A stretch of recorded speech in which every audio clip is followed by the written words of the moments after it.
Assalamualaikum warahmatullahi wabarakatuh. Nama saya Nur Syakira binti Mustafa dan saya merupakan pelajar dari unit TESOL 3 PPI SMP Ambilan 2025. Saya akan membawa tajuk yang cukup menarik untuk kita kongsikan bersama, iaitu tanggungjawab kita sebagai khalifah Allah. Pernahkah kita terfikir mengapa Allah menciptakan kita sebagai manusia di dunia ini? Adakah untuk hidup semata-mata, untuk makan, untuk minum, untuk belajar dan juga bekerja? Sebenarnya, dalam konsep kehidupan, Allah Subhanahu Wa Taala telah menyatakan dalam surah Al-Baqarah ayat 30 bahawa Dia menciptakan kita sebagai manusia sebagai khalifah Allah di muka bumi ini. Maksudnya di sini, kita merupakan pemimpin dan juga penjaga alam semesta ini. Kita bukanlah pemilik dunia, namun kita adalah penjaga yang harus menjaga muka bumi ini dengan penuh adil, amanah dan juga penuh rasa tanggungjawab. Sebagai khalifah, tanggungjawab kita merangkumi beberapa aspek penting. Pertama, menjaga agama.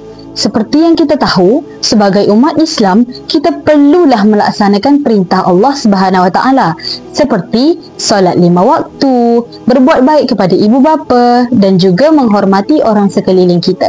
Selain itu juga, kita perlulah mengamalkan akhlak-akhlak yang mulia seperti jujur, amanah dan juga tanggungjawab.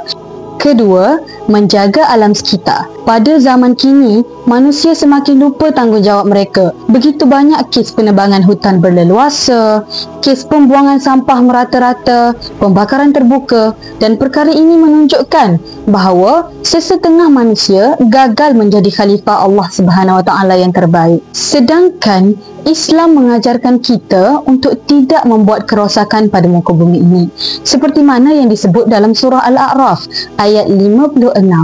Dan janganlah kamu membuat kerosakan di muka bumi Allah setelah Allah memperbaikinya. Ketiga, menegakkan keadilan dan kesejahteraan. Khalifah Allah Subhanahu Wa Taala mestilah adil dalam semua perkara.